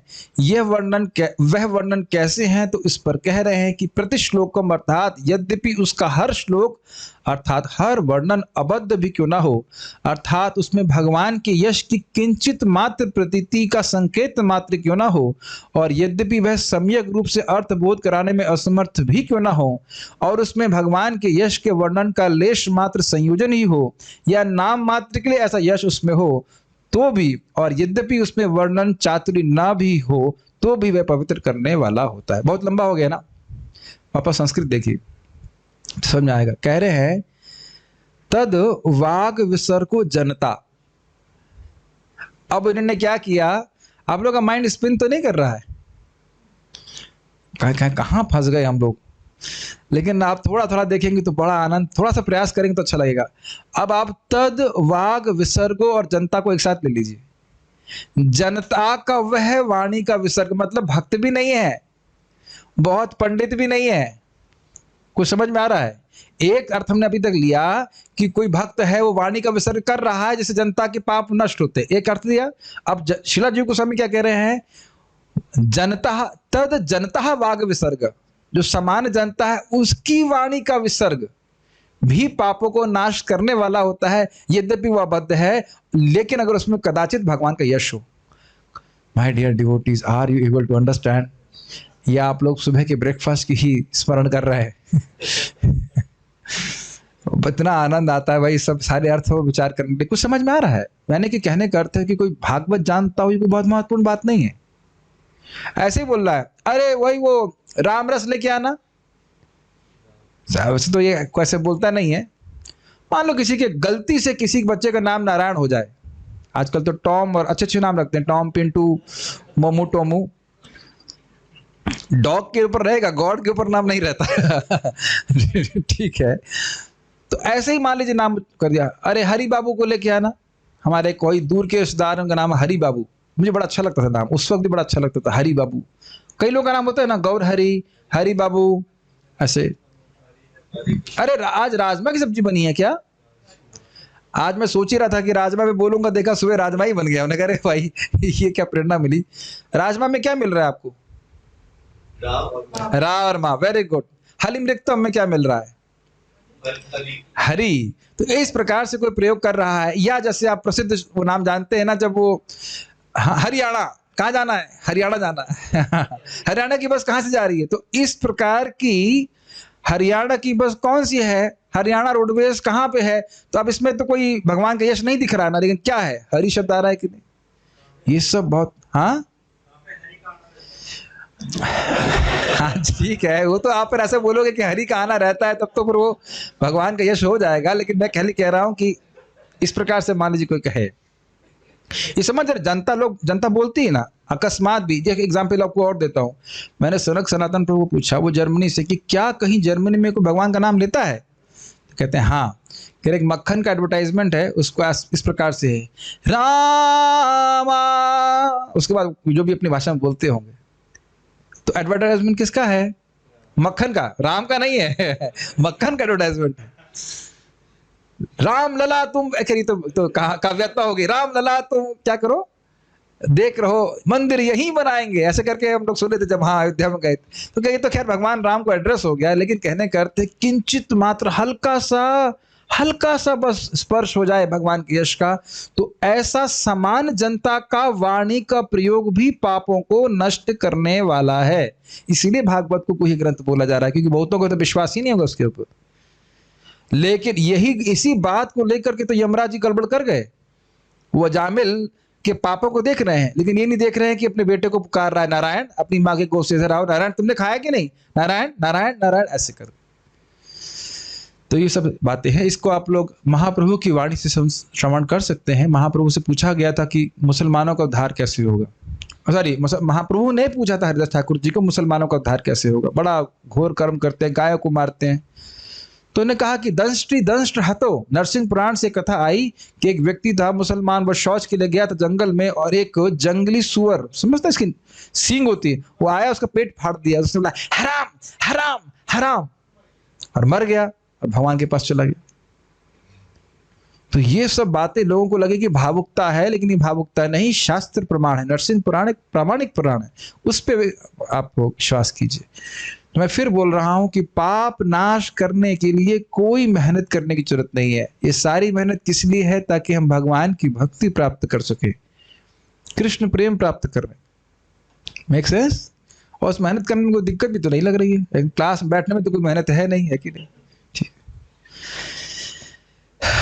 ठीक है। और अर्थ भी कोई स्पष्ट ना हो। एक जगह आप देखेंगे चैतन्य भागवत में, एक भक्त, कौन से भक्त लिखे थे, सत्यराज खान या कौन तो भक्त थे, उन्हें लिख दिया श्री नंदन नंदन मोरा प्राणनाथ, बस इतना लिखा उसने, श्री नंदन नंदन भगवान कृष्ण मोरे प्राणनाथ। ये तो खैर भगवान का यश है, लेकिन कोई काव्य तो नहीं है, काव्य है। महाप्रभु के वचन सुनिए, कहते हैं ये लिख करके सतराज ने मुझे खरीद लिया है। अरे ये जहां चाहे वो मुझे बेच सकता है। तो ये देख सकते हैं कि किस प्रकार से भगवान का यश भगवान को भी कितना आकर्षित करता है। और आप जानते हो प्रसिद्ध बात है, जब महाप्रभु संन्यास लिए और संन्यास लेकर के एकदम भावावेश में थे, वृंदावन जाऊंगा सोच रहे थे, तो कुछ गडरिये उन्हें दिखाई पड़े और महाप्रभु ने कहा बोलो हरि हरि, तो उनका हरि हरि। अब गडरियों की कितनी एजुकेशन होती है, लेकिन क्या कहते हैं, कृतार्थ होइला आमी सुनाई ला हरि नाम। मैं कृतार्थ हो गया, आप लोगों ने मुझे हरि नाम सुना। हमेशा रोज स्मरण करना चाहिए आपका हरे कृष्ण मंत्र को, महाप्रभु श्रवण करते हैं। ना विश्वास अगर हो रहा है तो कम से कम गौरता की फोटो सामने रख लीजिए, राधे श्याम की फोटो रख लीजिए। भगवान कृतार्थ मानते हैं अपने आप को किस जीव ने हरि नाम उच्चारण किया। मैं अपने शब्द तो नहीं बोल रहा हूँ ना, चैतन्य चरितामृत से मैं कह रहा हूँ। और इससे पहले भी आपको मैं बोल चुका हूं चैतन्य भागवत में कि जो व्यक्ति भगवान का नाम उच्चारण कर रहा है, अब उसको वेद कुछ नहीं कह सकता। वेद के पास कोई इंस्ट्रक्शन नहीं उसे देने के लिए कि वो ये क्या करे या क्या ना करे। तो सबसे सर्वश्रेष्ठ वस्तु कर रहा है, वेदों का सबसे वही चीज है, वो हरे कृष्ण मंत्र उच्चारण कर रहा है। तो ये सब सुन करके स्वाभाविक रूप से आप लोग की इच्छा होगी कि हम जब कभी ना करें, है कि नहीं। आप ही देखिए, कोई व्यक्ति ऐसे अनजाने में बोल रहा है कि भाई वो कृष्णा होटल कहाँ है तो पवित्र हो जा रहा है, और आप अगर जम करके हरे कृष्ण मंत्र करेंगे तो पवित्र नहीं होंगे। आज एक व्यक्ति बोले, कहाँ प्रभुपाद जी बोले हैं कि 16 माला करने से भगवान की प्राप्ति होगी। हमने कहा 16 माला तो बहुत हो गया, महाप्रभु तो लिखे है ना कि एक बार जीवन में कोई कृष्ण बोला है, दूसरे की निंदा नहीं करता है, तो उसका उद्धार वो स्वयं करेंगे। अनिंदिक हुआ, चैतन्य भागवत में लिखा है। तो नाम की शक्ति को आप कब मत जांचिए। मैं ऐसे बातें बोलूंगा तो आप तो हिल जाओगे। 6.2.9-10 में लिखा हुआ है कि भगवान जानबूझकर अपने भक्तों में कुछ समय तक पाप की प्रवृत्ति बना के रखते हैं ताकि अन्य फिलॉसफी बनी रहे। मैं तो अंग्रेजी में पूरा पढ़ा ही चुका हूं उसको। 6 पॉइंट, जिसको भी अंग्रेजी आती है तो वो पढ़ सकता है, और नहीं आती तो वेट कीजिए जब तक हम छठे स्कंद तक नहीं पहुंचते। एकदम स्पष्ट लिखा है, भगवान जानबूझकर अपने भक्त में कुछ समय तक पाप की प्रवृत्ति को बना के रखते हैं ताकि दुनिया में अन्य फिलॉसफी बनी रहे। नहीं तो मेरे 4 हाथ होते तो अधिक लोग आते ना क्लास में। अगर मेरे 4 हाथ दिख रहे होते आप लोगों को तो पक्का मानिए, अगर मैं आसन की जरूरत नहीं होती है, मैं हवा में लटक के क्लास दे रहा होता, सारी भागवत क्लास मेरे को दे दी जाती कि नहीं। समझ रहे हैं मेरी बात। भगवान जानबूझ करके अपने नाम की महिमा को छुपा के रखना चाहते हैं, लेकिन भक्त लोग चाहते हैं कि पूरे जगत में भगवान के नाम के विश्व का प्रचार होना चाहिए। इसीलिए सब आचार्यों की बातों को रखना चाहिए लोगों के सामने। हम अपनी भौतिक बुद्धि से नहीं समझ सकते, ठीक है। ओह, उनके नाम के आभास मात्र से जनता के पाप नष्ट हो जाते हैं। नाम का कैसा महात्म्य है कि ऐसे कनिष्ठ वाग विसर्ग में यश को भी साधु जन, जिन्हें पहले प्रोजित कैटभ द्वारा सूचित किया था, ऐसे भक्त परमानंद के आवेश से विविध रूप से ऐसे यश का अनुशीलन करते हैं, अर्थात श्रवण आदि करते हैं। मुझे पता है हिंदी कठिन में समझाता हूं। कनिष्ठ मतलब बहुत अच्छा वाणी का विसर्ग नहीं है, काव्य की दृष्टि से, अर्थ की दृष्टि से बहुत अच्छा नहीं है। इसे कहते हैं कनिष्ठ मतलब छोटा, लघु। और अब ये क्यों कह रहे हैं प्रोचित कैटभ, जरा फिर से गा लिया जाए श्लोक। धर्मः प्रोजित कैटभोत्र परमो निर्मत्सराणां सतां वेद्यं वास्तवमात्र वस्तु शिवदं तापत्रयोन्मूलनं श्रीमद्भागवते महामुनिकृते किं वा परैरीश्वरः सद्यो हृद्यवरुध्यतेऽत्र कृतभिः शुश्रूषुभिस्तत्क्षणात्। ये श्रीमद् भागवतम से हर प्रकार का धोखेबाजी वाला धर्म बाहर कर दिया गया है। और ये किसको पसंद आएगा? सताम, जो भगवान के भक्त हैं, शुद्ध भक्त, उनको पसंद आएगा। तो यहाँ पे ये कह रहे हैं कि उन भक्तों की व्याख्या जो 1.1.2 में हो गई कि भगवान की भक्ति के अलावा कुछ अच्छा नहीं मानते, वह भी इस कनिष्ठ वाग विसर्ग को अच्छा मानते हैं। क्यों? क्योंकि उसमें किंचित मात्र भगवान का यश हो। ठीक है, कुछ बातें नहीं समझ में आ रही हैं तो कोई बात नहीं, उसके लिए माफी, लेकिन ये अर्थ है, इसका अर्थ नहीं समझ में आ रहा है, ठीक है, बोलते रहेगा आ रहा नहीं तो क्लास ही नहीं होगी। ठीक है, बाल प्रबोधनी, अरे भैया, आज तो लग रहा है ये सागर है, तैरेंगे कैसे, लग रहा है हम बीच में ही डूब जाएंगे। लेकिन बहुत सारी टीकाएं और बहुत अलग अलग अर्थ हैं, बहुत सुंदर सुंदर अर्थ हैं। पद वैचित्र के बिना भी भगवान नाम प्रधान वाक्य प्रबंध तो सकल लोक का उद्धारक हो जाता है और साधु पुरुषों के द्वारा आदरणीय होता है, इसलिए सफल होता है। इसको इस श्लोक से कह रहे हैं। समझ में आ रहा है? बहुत सुंदर वाक चातुर्य नहीं भी हो, सीधी सीधी बात कर रहे हैं, लेकिन भगवान का यश है तो साधु लोग उसको स्वीकार करते हैं। तो कुछ पॉइंट कॉमन है, कुछ अलग बोल रहे हैं। ऐसे वाणी के प्रयोग से जन समूह का अघ अर्थात मोक्ष प्रतिबंधक पाप विप्लावित अर्थात नष्ट हो जाता है। ये अलग बात आप सीख रहे हो। अघ की व्याख्या कर रहे हैं कि जो हमारे भक्ति प्रतिबंधक कार्य हैं, जिसकी वजह से भगवान में मन नहीं लग रहा है, पाप की वजह से ही भगवान में मन नहीं लगता है। क्या प्रमाण है? भगवान स्वयं इस बात को भगवद गीता में कहते हैं। क्या श्लोक है वो? जना दुष्कृत नमाम दुष्कृतनो मूढ़ा प्रपद्यन्ते नराधमा माया अपरत ज्ञान आसुरम भावमाश्रिता। जो दुष्कृतिवान है, जो पापी लोग हैं, वही मेरे पास नहीं आते। तो अब सोचिए, जब भगवान का नाम उच्चारण होगा, लोग सहज रूप से पुण्यवान हो जाएंगे कि नहीं? तो भले वो आज भगवान को तुरंत ना स्वीकार कर रहे, लेकिन क्रमशः धीरे धीरे करके वह भगवान को जरूर स्वीकार कर लेंगे। कुछ समझ में आ रहा है? तो इसलिए कह रहे हैं, देखिए अब वही अघ का थोड़ा अर्थ दिया कि मोक्ष प्रतिबंधक जो भी पाप हैं वह सब कट जाते हैं और व्यक्ति धीरे धीरे करके भगवान की तरफ आगे बढ़ जाता है। तो आपने सुना ही होगा कि कोई व्यक्ति ह और री बोलता है, हरि बोलता है, तो तुरंत ही उसके मुक्ति के मार्ग पे आ जाता है और उसके बाद बढ़ना चालू कर देता है। तो समझ लीजिएगा, जब आप रोज हरे कृष्ण मंत्र कर रहे हैं तो मुक्त तो पहले ही हो गए। अब आप अपनी क्या कहते हैं, स्कूटर पे बैठ गए हैं, किक लगा दी और जोर से चल रहे हैं ऐसे करके भगवान की तरफ, लेकिन श्रवण नहीं करेंगे तो क्या करेंगे? सोचेंगे क्या मैं सही रास्ते पे हूं, और पूरा डीजल होने के बाद भी एक्सीलेटर धीरा होता चला जाएगा। ये दिक्कत होती है। और श्रीमद् भागवत का श्रवण करेंगे तो बिल्कुल सही रास्ते पे हूं, सही रास्ते में और स्पीड बढ़ाओ, हरे कृष्णा ये करेंगे। ये होता है। जो भागवत सुनेगा तो स्पीड तेज हो जाएगी, भागवत नहीं सुनेगा तो पता नहीं काम करेगा कि नहीं करेगा। हरिनाम ऐसा हो सकता है। और क्या आप लोगों को एक्सीलेटर कम होता हुआ नहीं देखते? बहुतों ने तो लग रहा है स्कूटर को बंद कर दिया, चलो पेड़ के नीचे सो जाते हैं, है कि नहीं? समझ रहे हो मैं जिनकी व्याख्या कर रहा हूं, लेकिन जिनकी व्याख्या कर रहा हूं वो क्लास में नहीं है। ये दिक्कत की बात है। हमने बहुत बार देखा लोगों को स्कूटर बंद करते हुए, जबकि स्कूटर में कोई गड़बड़ नहीं है। वक्तुम समर्थो बिना वक्त कश्चित अहो जनानाम वसनाभिमुख्यम। जीभ से बोल सकते हैं हरे कृष्णा कृष्णा कृष्णा हरे हरे, हरे राम राम राम हरे हरे, लेकिन नहीं बोलते। इससे पहले मैं आगे जाऊं, बहुत सुंदर बात जो महाराज जी बताते हैं 6.2.9-10 में, एतद विषयमति। जो नाम उच्चारण कर रहा है उसका मन भले भगवान में नहीं, वो सोच रहा हो कि बम्बा खुला होगा, मतलब पानी का पंप खुला होगा, खेती वाला करने वाला हो, या बच्चे को आज हमको पढ़ाने लेके जाना है, आज कचौड़ी बनानी है, कुछ भी सोच रहा हो, लेकिन भगवान का मन उसके ऊपर है। क्या ये कम बात है? जो सर्व समर्थ हैं, जो मन से ही पूरे विश्व की रचना कर देते हैं, उनके मन में ये संकल्प आ रहा है कि मैं आपकी रुद्र प्रभु की, मैं रुद्र प्रभु या जो भी जिस नाम से भगवान आपको जानते हो, वो आपको उसकी रक्षा मेरा कर्तव्य है। और क्या भगवान को कोई व्यक्ति उनका कर्तव्य करने से रोक सकता है? हाँ, तो ये खुश होकर के हरे कृष्ण मंत्र करना चाहिए। तो इसे जब श्रवण करेंगे तब समझ में आएगा कि जीभ से बोलने मात्र से हरि नाम का कितना फायदा होता है। मुझे बड़ा मजा आता है। कौन बता रहा था, महाराज श्री बोले एक शिष्य को, शायद माता जी रहे होंगे, को तो मुझे पता नहीं कौन था, महाराज जी हमारा मन नहीं लगता है।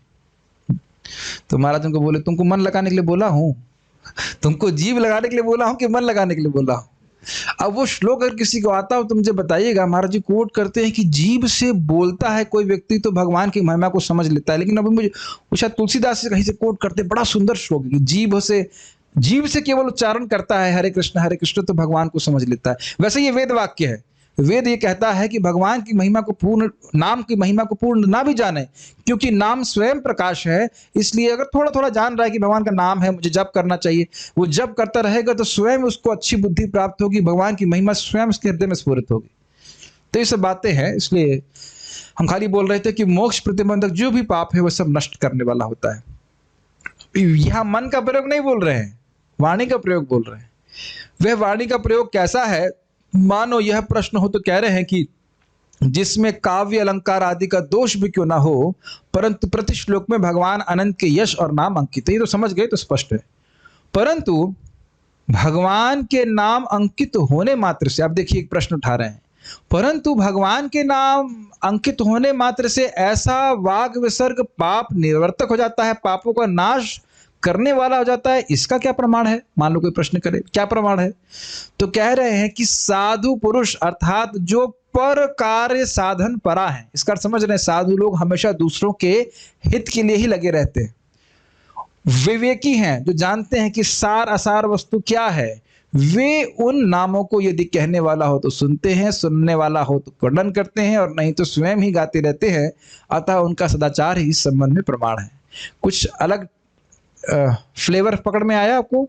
साधु की क्या व्याख्या कैसे करी? वो दूसरों के कल्याण में लगे रहते, तो उनको पता है कि कल्याण करने वाली वस्तु क्या है, समझ रहे हैं, और वो जानते हैं कि भगवान का नाम पाप निवर्तक है। जैसे कि आप सुने होंगे शायद कथा, महाराज जी बताते हैं कि जब अजामिल की वो जो वैश्या पत्नी तो नहीं कह सकते, जो भी स्त्री रखा हुआ था उसको, उसका जो आखिरी बच्चा होने वाला था, तो महात्मा अजामिल बाहर गए हुए थे, और कुछ पंडित जी मतलब कुछ भक्त लोग आते हैं उस गांव में, तो भक्तों ने कहा कि उन्हें पूछते हैं कि भाई बच्चों से पूछते हैं यहाँ कोई रहने का स्थान है, तो कहते हैं हाँ महात्मा अजामिल घर है, वहाँ जाइए आप। उन्होंने मजाक में बोल दिया, और उस समय अजामिल नहीं था और वो स्त्री वहाँ पे थी, तो उसने कुछ भिक्षा दिया होगा, तो बाहर वो स्वीकार किए उसको, जो भी अन्न वगैरह जो भी स्वीकार किए, और वो समझ गए कि ये सारा क्या हाल चाल है, तो बोले कि अब जो बच्चा होगा उसका नाम तुम नारायण रखना।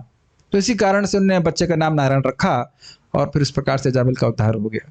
तो अभी भी समय है, अगर बच्चों का नाम, मतलब यहाँ तो सब बच्चों का नाम भगवान के नाम से ही है, लेकिन अगर नहीं है तो चेंज कर लीजिएगा, टॉम, मिंटू, चिंटू, वटेवर, इसकी जगह कृष्ण, गोविंद, मुकुंद, माधव, हरि। कहीं याद नहीं आ रहा है तो आपको हमारी रोज मंगल आरती गाते उसी में से कुछ पिकअप कर लीजिएगा, ठीक है कि नहीं? वृंदावन, पुरंदर और वटेवर, वृंदावन कुछ भी, गंगा अगर लड़की है तो इस प्रकार से। बच्ची का नाम सुभद्रा है, कितना सुंदर नाम है कि नहीं? पद रत्नावली, प्रभु जी अभी छोड़ दो, नहीं नहीं, पद्म रत्नावली जो है यह विजय ध्वज तीर्थ जी ने लिखी है, इसको उनको प्रभुपाद जी कई बार कोट करते हैं। अब ये थोड़ा थोड़ा अलग अर्थ ले रहे हैं। यद्यपि, अब ये इसमें अबद्ध को अलग तरह से समझा रहे हैं, यद्यपि देश, काल और गण अर्थात पात्र के अनुसार ऐसे वाग विसर्ग में दोष हो भी, तो भी यदि उसमें भगवान हरि के पारिजात हरण आदि यश और नारायण आदि नाम हैं, तो इसको साधु अर्थात परम भागवत पुरुष जैसे सुखदेव गोस्वामी आदि सुनते हैं, गाते हैं, और इससे जनता का पाप नष्ट होता है। ये कुछ समझ में आ रहा है? हो सकता हो कि देश के अनुसार ठीक, देश का मतलब समझने कोई स्थान है उसके अनुसार वो बात ठीक ना हो, ये वो काल ना हो ठीक बात बोल, उस समय वो बात कहने लायक ना हो, या जो पात्र है उससे वो कहने लायक बात ना हो, फिर भी अगर उसमें कहीं भगवान का यश है, भगवान के गुण हैं, भगवान का नाम है, तो वो पवित्र करने वाली होती है। नहीं समझते हैं आप लोग? कभी कभी बोलते नहीं भाई स्थान का विचार नहीं, आप कुछ बोल रहे हैं इस प्रकार से बोलते हैं ना। अरे भाई जरा देख के बोलो, किसको बोल रहे हो? ये तो सुने हैं ना कि नहीं सुने आप लोग?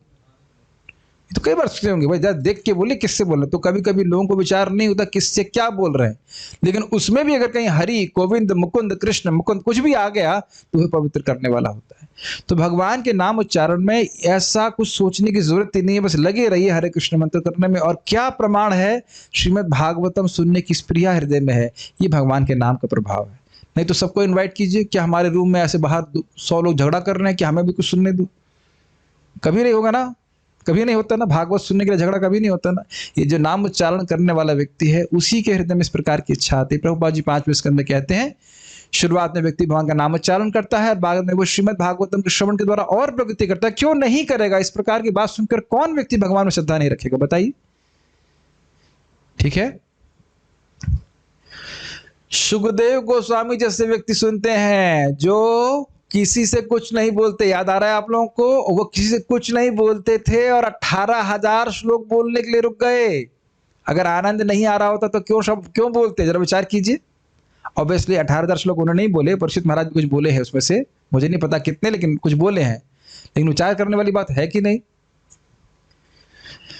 क्योंकि इसमें जनता के पाप के विनाश का गुण है और क्योंकि यह सज्जनों के द्वारा ग्रहण किया जाता है, इसलिए वासुदेव की महिमा का प्रतिपादन करने वाले शास्त्र की ही आप रचना करें, यह भाव है। भले ही उसमें काव्य की दृष्टि से, अच्छा हाँ एक और एक बात, भागवतम के कौन से श्लोक में काव्य की दृष्टि से गलती है? एक भी नहीं। इसमें कैमुत्य न्याय लगा दिए। कैमुत्य मतलब सोचते किम होता, अरे गंगा जी में अगर ऊंट डूब गया तो इंसान का तो कहना ही क्या।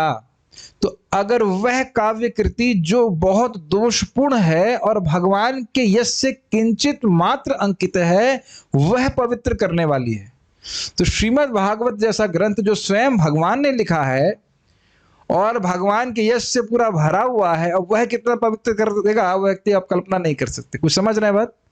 कैमित्य न्याय समझ रहे हैं? कैमित्य मतलब कैमित्य समझ, कहना ही क्या, ये अर्थ से ग्रहण करना होगा। तो कह रहे ऐसे ही शास्त्र की रचना करें जिसमें भगवान का यश खूब भरा हो, उसको ही, उसी से प्रिया ही परमहंसा नाम, जो भगवान के भक्त हैं, जो भगवान को प्रिय हैं, परमहंस, वो आपसे प्रसन्न होंगे। Make sense? देखिए, प्रवचन को पूरी समग्रता में ना समझ सकें, लेकिन जितना बोल रहा हूं अगर उतना भी समझ पा रहे हैं तो मुझे संतुष्टि है। मुझे पता है कि जो बोल गया आधे घंटे पहले वो सब भूल गया है, लेकिन जितना जितना बोला जा रहा है उतना चमकना चाहिए कि हाँ इतना समझ में आ गया, हाँ उसके फिर भूल गया, इतना समझ में आ गया, फिर भूल गया, इतना समझ में आ गया। ऐसा होता है शुरुआत में, इसी प्रकार से होता है। लेकिन अगर आप उसको अच्छे से समझना चाहते हैं तो आपको एक बार इसको दोबारा पढ़ना होगा, तो जो जो बातें आपने आज श्रवण की हैं वो मन में फिर बैठ जाएंगे अच्छे से। तात्पर्य श्रील प्रभुपाद जी का, महान चिंतकों की विशेषता है कि वे बुरे से बुरे में से भी श्रेष्ठतम की खूब खोज निकालते हैं। कहा गया है कि बुद्धिमान मनुष्य को चाहिए कि विष के कुंड से भी अमृत ग्रहण कर ले, गंदगी में भी पड़े सोने को स्वीकार करे, अज्ञात कुल की भी उत्तम तथा सुयोग पत्नी ग्रहण कर ले अगर वो शादी करना चाहता है, इसमें मैं ब्रैकेट में लिख दे रहा हूं, और अछूत से या अछूत कुल से संबंध शिक्षक से भी सदुपदेश प्राप्त करे। ये प्रभुपाद जी क्यों कह रहे हैं, जरा विचार कीजिए। क्योंकि श्लोक बोल रहा है कि अगर वाणी में कुछ गलती हो भी, लेकिन एक बहुत अच्छी बात है उसमें कि भगवान का यश है तो उसको स्वीकार कर लेना चाहिए, पूरी वाणी को स्वीकार कर लेना चाहिए, ये बहुत अच्छा है। जैसे एक छोटा सा एग्जाम्पल मैं आपको दूंगा, पहले भी इस क्लास को देते हुए मैंने बोला था, श्रील भक्ति सिद्धांत सर ठाकुर जी के सामने 2 आर्टिकल आए, न्यूज़पेपर में छपे थे। एक में गौड़िया मठ का गुणगान था और एक में गौड़िया मठ की निंदा थी। तो जिसमें गौड़िया मठ की निंदा थी उसमें भगवान का नाम बहुत बार आया था। ये जो कृष्ण के लोग हैं, कृष्ण ऐसे हैं, कृष्ण ऐसे ऐसे करके उसमें कई बार आया था। पूछे वो किसमें कृष्ण का नाम अधिक बार आया है? कह रहे जिसमें निंदा हुई है उसमें अधिक आया है। कहते हाँ तो ये अच्छा है है ना। तो ये सब और बड़ा अद्भुत है। एक बार प्रभुपाद जी से पूछा गया, प्रभुपाद जी हम लोग को बदनाम करने के लिए गाना जा रहा है, वो दम मारो दम मिट जाए गम, बोलो सुबह शाम हरे कृष्ण हरे राम। तो प्रभुपाद ने कहा देखो हरे कृष्ण हरे राम ये दिव्य ध्वनि है, ये रहेगा और दम मारो दम का दम निकल जाएगा। और आजकल दम मारो दम कौन याद रखता है? कोई याद नहीं रखता है, हरे कृष्ण हरे राम याद रखते हैं। तो ये बड़ा सुंदर है। काश हमारे फिल्म के स्टारों को इतनी बात समझ में आ जाए और जितने भी फिल्मों के नाम है कम से कम भगवान के नाम पे हो और सारे गाने भी भगवान के नाम पे हो तो कितना अच्छा हो, लेकिन इतनी बुद्धि है नहीं। राम सेतु की पिक्चर आई आने वाले, पता नहीं जो भी और ठीक है उसका एडवर्टाइजमेंट तो हम नहीं कर रहे हैं, ठीक है, लेकिन अच्छा है कम से कम राम तो आएगा। हाँ अच्छी बात है, राम तो आए। जैसे प्रभुपाद जी अमेरिका में गए थे, एक एयरपोर्ट था HARE, मैंने बताया ना हेयर एयरपोर्ट, हेयर बोलते थे, प्रभुपाद कहते हरे हरे एयरपोर्ट ठीक है। नहीं आओ, ये कुछ नैतिक शिक्षाएं हैं जो सभी स्थानों पर बिना किसी अपवाद के हर एक पर लागू होती हैं, लेकिन एक संत सामान्य व्यक्ति से काफी उच्च स्तर पर होता है। वह निरंतर परमेश्वर के महिमा ज्ञान में व्यस्त रहता है, क्योंकि परमेश्वर के पवित्र नाम तथा यश का प्रसार करने में से जगत का दूषित वातावरण बदल सकता है। ये मुझे बहुत अच्छा लगता है बात प्रभुपाद जी की। जितना अधिक कृष्ण भावना का, स्पेशली कृष्ण कथा का प्रचार किया जाएगा, उतना ही व्यक्ति शांत होता चला जाएगा, उसके सारे जो मन के कलमश हैं वह नष्ट हो जाएंगे। अन्यथा कृष्ण कथा के प्रचार के बिना व्यक्ति कभी शुद्ध नहीं हो सकता, उसके विचार कभी शुद्ध नहीं हो सकते। हो ही नहीं सकते। एक भक्त बोल रहे थे, यद्यपि मैं मानूं कि मैं सबसे बड़ा नालायक व्यक्ति हूं, फिर भी अगर मैं क्लास में बैठा हूं तो कम से कम परम सत्य सुन तो रहा हूं। मजा नहीं आया, इंग्लिश में बड़ा अच्छा लगता है। Even if I am the greatest rascal, still I am hearing what is the absolute truth. Krishna भगवान है, तुम उनके नित्य दास हो, तुम्हें कृष्ण की सेवा करनी चाहिए, भले मैं बिल्कुल नहीं करना चाहता। सुनते सुनते लोगों में प्रभाव आएगा, परिवर्तित होगा, कोई ना भी समझ पाए तो भी। और श्रीमद् भागवत जैसे दिव्य साहित्य के प्रसार से लोग अपने व्यवहारों में समझदार हो सकते हैं, मतलब जीवन के लक्ष्य के प्रति सजग हो जाएंगे। श्रीमद् भागवत के श्लोक की व्याख्या करते हुए हमारे समक्ष संकट उत्पन्न हो गया है, और वह संकट हमारे सामने भी है। हमारे पड़ोसी मित्र चीन ने भारत की सीमा पर सैनिक आक्रमण कर दिया है। काफी रिलेट कर सकते हैं, कोई बहुत दूर नहीं है, अभी भी फिर से वही रिपीट हो रहा है। यद्यपि राजनीतिक क्षेत्र से हमें कोई भी सरोकार नहीं है, लेकिन हम देखते हैं कि इसके पूर्व भी भारत तथा चीन थे, और दोनों ही देश बिना किसी दुर्भावना के सदियों से शांतिपूर्वक रहते रहे थे। बहुत इजी तात्पर्य है। इसका कारण यह है कि उन दिनों ईश्वर चेतना का वातावरण था, और इस महिमंडल का प्रत्येक देश ईश्वर से डरता था, शुद्ध हृदय वाला तथा सरल था, और राजनीतिक कूटनीति का कोई प्रश्न ही नहीं था। मुझे नहीं पता, लेकिन चीन का भारत से युद्ध 1965 में हुआ, 62 में हुआ, उससे पहले कब हुआ था? तो प्रभुपाद जी बड़ी सिग्निफिकेंट बात बोल रहे हैं, इज इट नॉट? और युद्ध जिस चीज के लिए हुआ था वो कोई महत्वपूर्ण भी नहीं थी, पहाड़ के ऊपर युद्ध कर रहे, कोई जरूरत नहीं था। बड़ी इंटरेस्टिंग बात है, इज इट नॉट? और आज भी उसी वस्तु के लिए युद्ध हो रहा है। तो ये दोनों देशों के बीच इस भूमि को लेकर झगड़ा करने का कोई कारण नहीं है जो बसने के लिए उपयुक्त नहीं है, और निश्चय ही इस मामले पर युद्ध करने की तो कोई आवश्यकता ही नहीं है। किंतु जैसा कि पहले कहा जा चुका है, कलह के युग कली के कारण थोड़ी सी उत्तेजना से भी झगड़ा हो सकता है।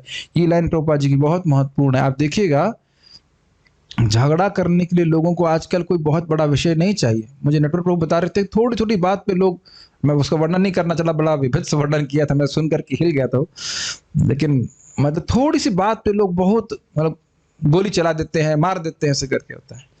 मैंने सुना था, यहाँ से हम जा रहे थे अपने फार्म की तरफ, एक खेत दिखाया, हमारे ड्राइवर ने कहा कि 2 भाई थे, दोनों लड़े, दोनों मर गए, 1 फीट की जमीन के लिए दोनों मर गए। अब दोनों जो है 3/6, खैर कब्र नहीं बनी होगी, जला दिया गया होगा। सोचिए, विचार कीजिए, शांति से नहीं रह सकते थे। कलयुग का संकल्प है कि भाई भाई में, पति पत्नी में, और जितने भी अंतरंग संबंध है सभी में झगड़ा कराऊंगा। लेकिन भक्त जो आप समझते हैं ना, कली के दोष से मुक्त होगा, मतलब क्या? झगड़ा करने की प्रवृत्ति से मुक्त हो जाएगा। तो व्यक्ति हरि नाम जप करेगा और श्रीमद् भागवतम का श्रवण करेगा। यह किसी अन्य कारण से नहीं, अभी तो इस युग के प्रदूषित वातावरण के कारण है। एक वर्ग के लोग परमेश्वर के नाम तथा यशोगान को रोकने के लिए नियमबद्ध प्रचार कर रहे हैं। प्रभुपाद जी इसमें कहते भी थे कि भारतीयों के त्वचा के नीचे, चर्म के नीचे धर्म भरा हुआ है, वो जबरदस्ती उसे दूर करने का प्रयास किया जा रहा है। अभी भी ऐसा तो नहीं कि लोगों के धर्म से आस्था हट गई है। जहां भी कुछ धार्मिक आयोजन होता है, लोग इकट्ठे होते हैं, श्रवण करते हैं, लेकिन जानबूझ के ऐसा प्रचार किया जा रहा है कि नहीं, ये सब माइथोलॉजी है, ये सब तो खाली ऐसे अंधविश्वास इत्यादि। अतएव विश्व भर में श्रीमद् भागवत के संदेश को प्रसारित करने की परम आवश्यकता है।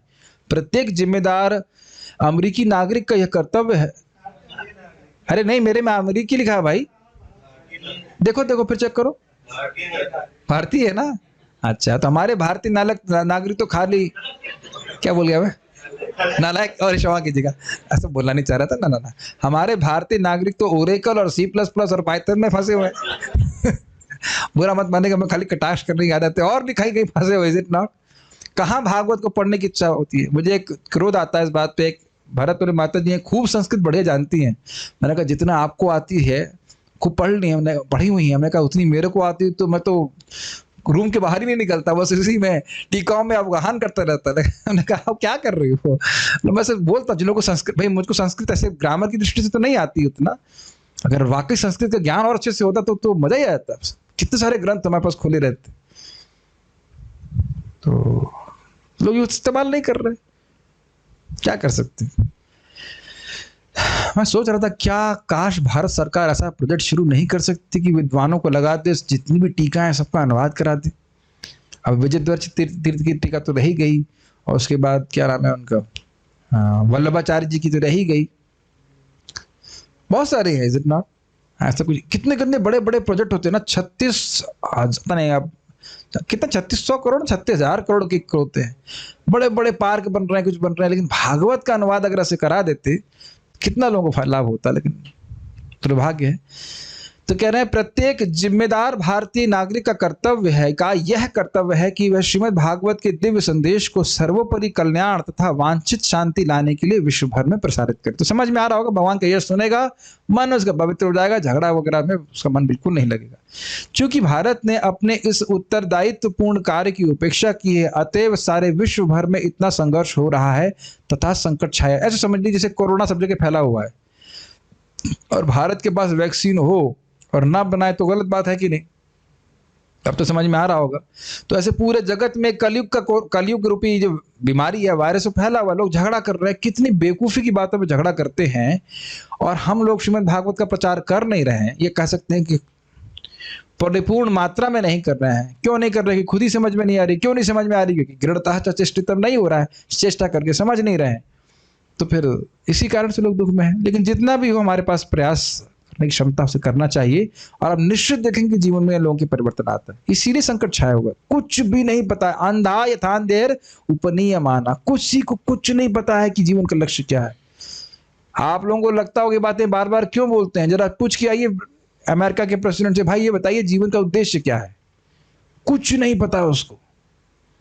अब इंग्लिश में तो बोल नहीं रहा, तो सुनेगा तो है नहीं मेरा प्रवचन, लेकिन एकदम अंधे हैं जिसे कहना चाहिए, और कोई खराब शब्द यूज नहीं कर सकता कि हम उसको पोस्ट भी कर रहे हैं। It's completely useless. हमारा विश्वास है कि यदि श्रीमद् भागवत का दिव्य संदेश विश्व के अग्रणी लोगों तक ही पहुंच सके तो निश्चित रूप से हृदय परिवर्तन होगा और लोग समान रूप से इस संदेश का पालन कर पाएंगे। तो जो लीडर है वो सही हो जाएंगे, तो फिर नीचे वाले भी ठीक होंगे। सोचिए कि गवर्नमेंट नहीं बोल सकती कि हर ट्रेन में केवल प्रसादम ही मिलेगा, पेंट्री कार में कोई दिक्कत है? कभी उनके चित्त में आएगा ही नहीं ऐसा, है कि नहीं? सारे रेलवे के जितने भी खाने के स्थान है केवल प्रसाद मिलेगा। जितने भी अधिकारी हैं उन्हें भागवत के 5 चैप्टर जरूर याद होने चाहिए। आईएएस के एग्जाम में 1600 श्लोक पूछे जाएंगे, पी जाएंगे लोग। लेफ्ट राइट एक एक शब्द, एक एक अक्षर का अर्थ बता देंगे। ये सामर्थ्य है भारतीयों में। टीका पी जाएंगे पूरा, लेफ्ट राइट कुछ भी पूछो। कभी आप कल्पना कर सकते हैं आईएएस के एग्जाम में भागवत के प्रश्न पूछे जा रहे हैं? अच्छा ये बताइए श्रीधर स्वामी वहां पे 1.12 में क्या कहते हैं, कृतभी का अर्थ क्या है? कभी नहीं। अगर पूछ देंगे सब बाहर आउट हो जाएगा, लेकिन कोई पूछता नहीं। और आप देखिए भागवत में, गीता में क्या लिखा हुआ है कि ये ज्ञान मैंने सबसे पहले सूर्यदेव को दिया, क्षत्रियों को था ज्ञान। और आप आगे भागवत में भी देखने वाले किस प्रकार से अमरीश महाराज भी जान गए कि इस समय मैं अगर जल पी लेता हूं तो व्रत तोड़ने के बराबर है और नहीं भी है, जबकि अन्य पंडित कुछ नहीं बोल पा रहे थे। तो कहने का अर्थ यह है कि उनको धर्म का ज्ञान था। पृथु महाराज के उपदेश भागवत में है, वो क्षत्रिय हैं, अभी क्षत्रिय वंश में उत्पन्न हुए। Make sense? तो लीडर्स को भागवतम जरूर पता होना चाहिए। ये नहीं कह सकते कि मंदिर के मैनेजर हूं तो मैं भागवत नहीं पढ़ सकता। यहां तक मैंने सुनने में आया, मेरी कोई निंदा कर रहा था, भाई ये मैनेजर ने तो भागवत क्यों बोल रहे हैं? तो मैंने कहा भागवत में कहां लिखा है कि मैनेजर भागवत नहीं बोल सकता? भाई वर्ल्ड का मैनेजर, वर्ल्ड मैनेजर परीक्षित महाराज भागवत श्रवण कर रहे हैं, हम श्रवण कीर्तन में नहीं लग सकते? पृथु महाराज भागवत बोल रहे हैं कि प्रवचन है कि नहीं, क्यों, क्या दिक्कत है? ऐसी बातें कभी कभी लोग निंदा में करते हैं। अच्छी वाली निंदा करो तो अच्छी वाली करो ना, कोई ऐसी ऐसी बातें बोल देते कुछ। जनता आधुनिक राजनीति कोरों तथा नेताओं के हाथ की कठपुतली बनी हुई है। और आपको याद है कि वो किसकी कठपुतली है? माया की कठपुतली। यस, यदि इन नेताओं के ही हृदय परिवर्तित हो सकें तो विश्व के वातावरण में आमूल परिवर्तन हो सकेगा। हमें पता है कि जन सामान्य में ईश्वर चेतना को जगाने तथा विश्व वातावरण का पुनः आध्यात्मिकरण करने के लिए दिव्य संदेशों वाले इस महान ग्रंथ को प्रस्तुत करने का हमारा सद प्रयास अनेक कठिनाइयों से भरा है।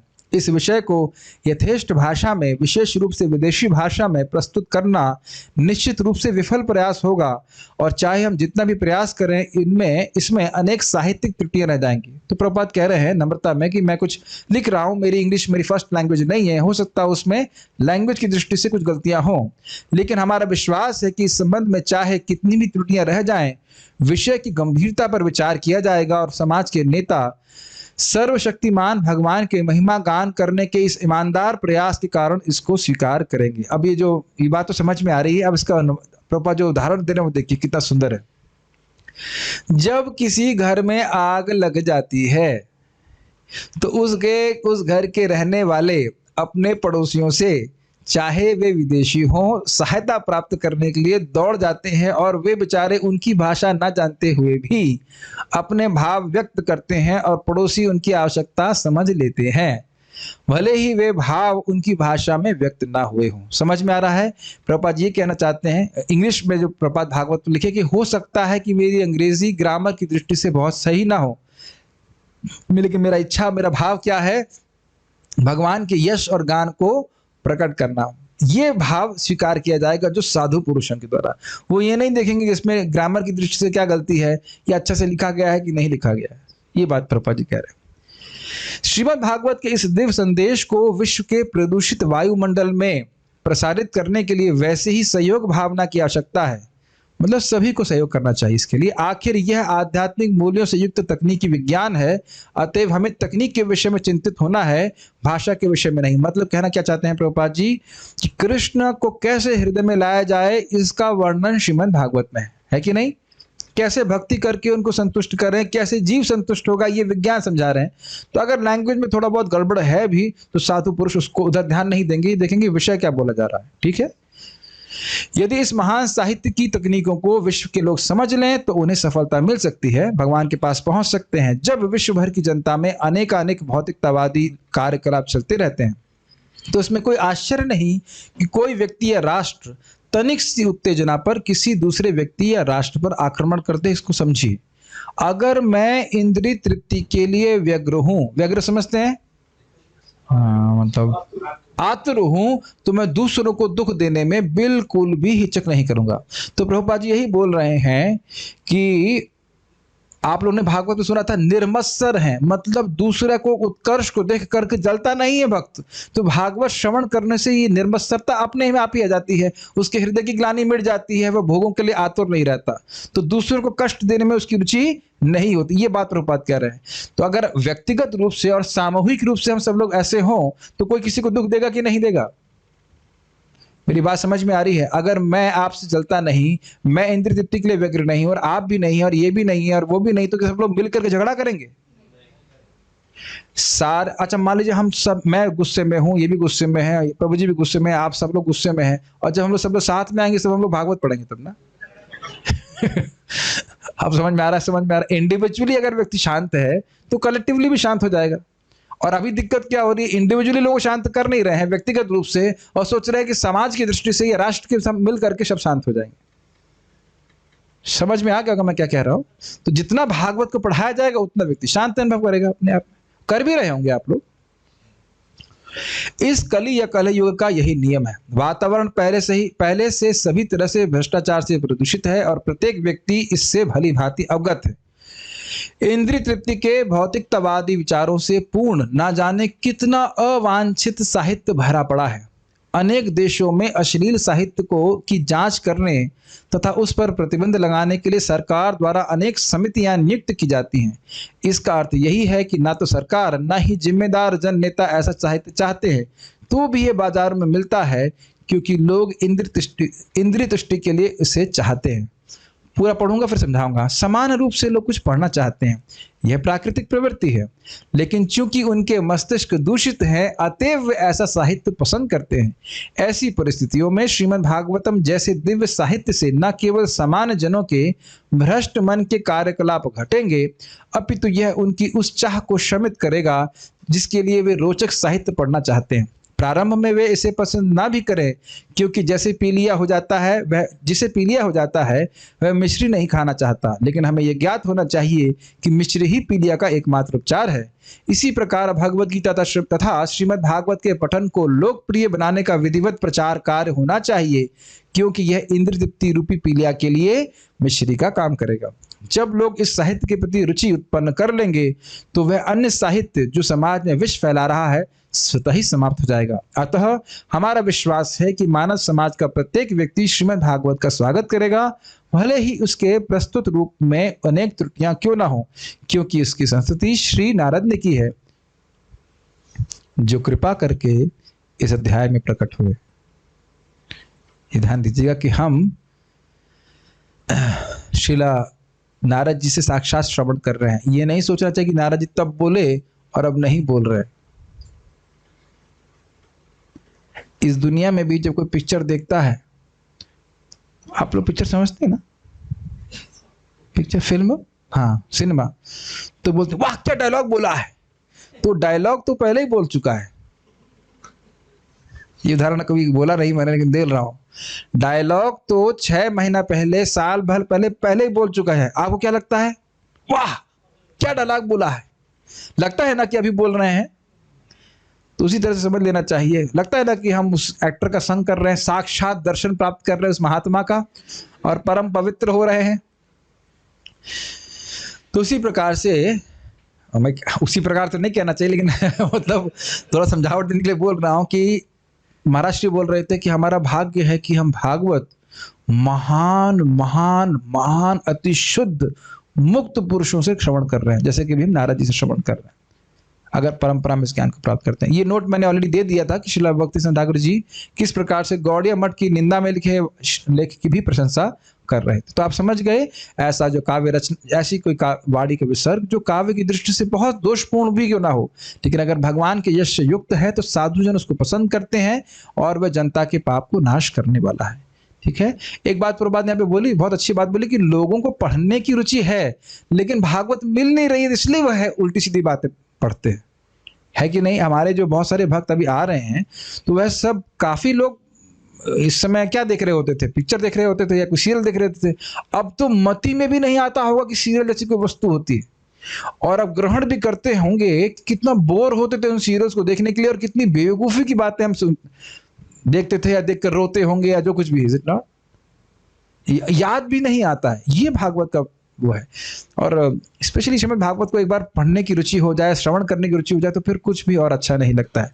आज ही मैं परम पूज्य भक्ति स्वामी महाराज की रिकॉर्डिंग सुन रहा था श्रीपाद रामानुजाचार्य जी के ऊपर, बहुत सुंदर रिकॉर्डिंग है, और ऐसा लग रहा था ये सब पॉइंट तो मैं छोड़ ही दिया, कितने सुंदर सुंदर पॉइंट थे जिनको मैंने कभी सुना ही नहीं, ऐसे लग रहा था। तो हमेशा इस प्रकार से नवीन रहता है। एक बार महाराज बता रहे थे कि शायद आपके घर में प्रसाद पा रहे होंगे, नटवर प्रभु के घर पे, तो कह रहे कि वहाँ कुछ लेक्चर चल रहा था, तो ये बड़ा अच्छा लेक्चर है।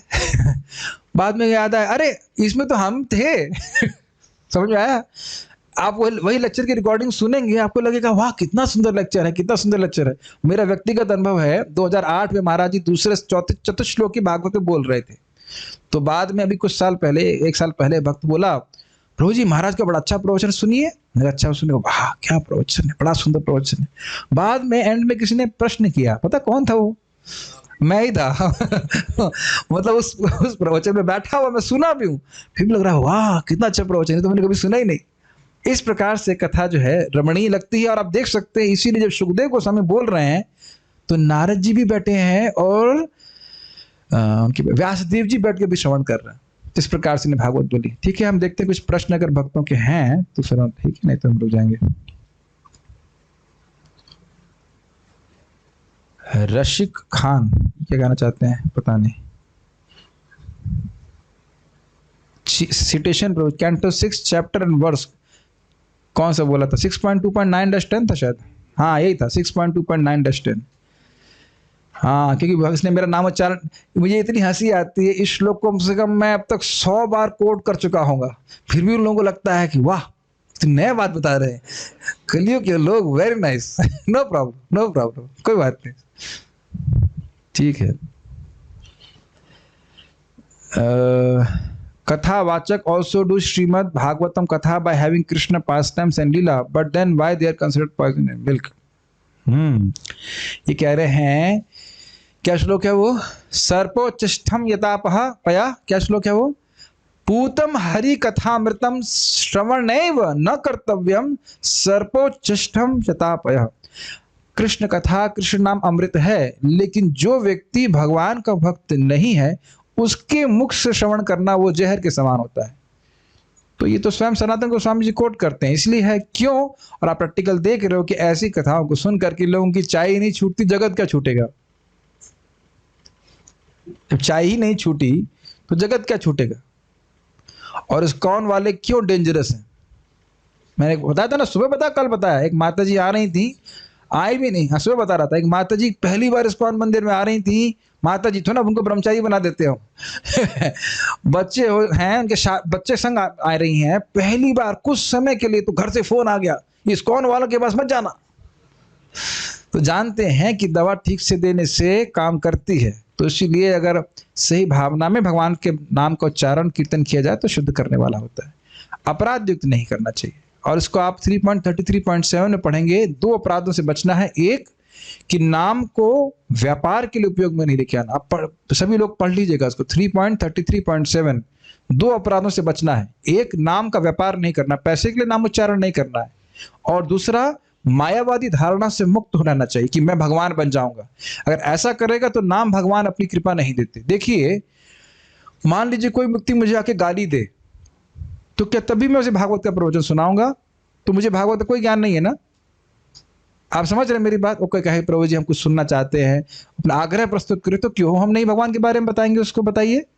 तो कोई व्यक्ति नाम की शक्ति पे संशय करे या उनके प्रति अपराध करे तो फिर भगवान का नाम उस पर कृपा नहीं करता है। जैसे जैसे अपराध क्षमा हो जाएगा, कम हो जाएगा, तो भगवान अपनी शक्ति पूर्ण प्रस्तुत करते हैं। ये बात होती है।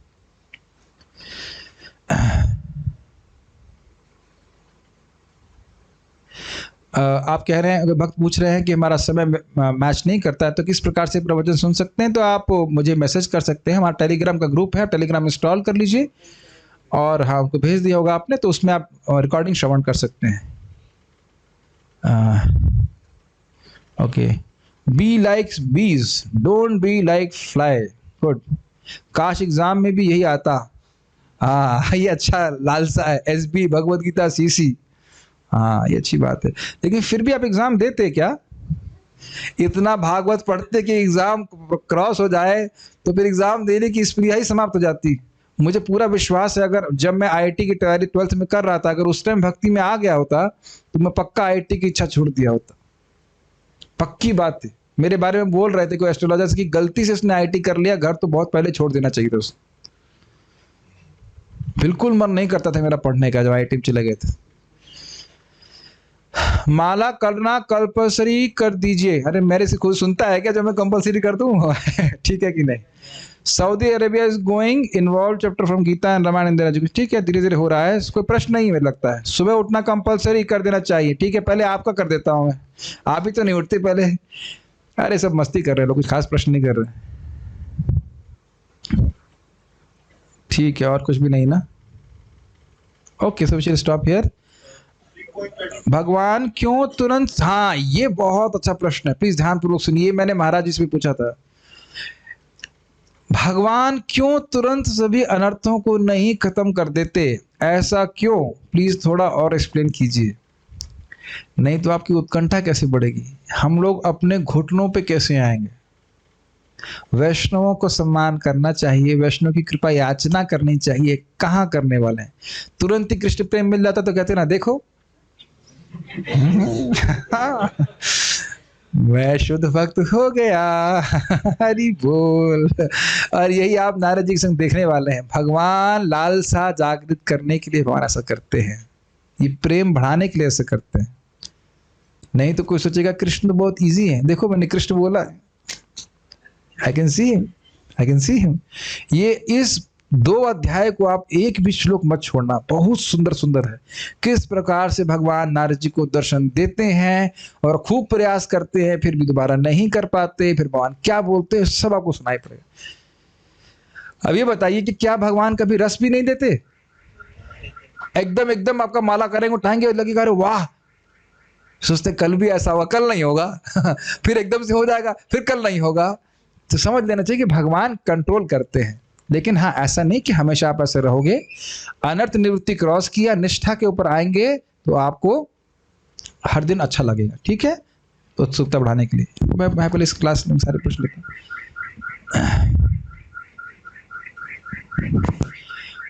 अरे हमारे ब्रह्मचारियों के पीछे पड़ गए हैं, कल भी ब्रह्मचारियों के पीछे आए, कह रहे some brahmacharis who live are now doing katha for livelihood cause they don't have any option as they know only that they will also incur sins. कोई कह रहा है कि ब्रह्मचारी लोग भी पैसा कमाते हैं, पैसा कमाने के लिए कथा करने लगे हैं क्योंकि उनके पास कोई ऑप्शन नहीं है। ब्रह्मचारी को कोई ऑप्शन नहीं है, मंदिर में जगह कम पड़ गई है क्या बोल रहे हैं आप, मुझे समझ में नहीं आता है। क्यों भाई ब्रह्मचारियों, रहने का स्थान कम है मंदिर में, कोई दिक्कत है रहने में? पार्थ प्रभु आपको स्पेस नहीं मिल रहा सोने के लिए खूब बढ़िया, 4 आदमी और सो सकता है, कूलर भी लगा हुआ है, क्या बोल रहे हैं जगह नहीं है। अब वो अपने मन से भाग रहा हो तो क्या कर सकते।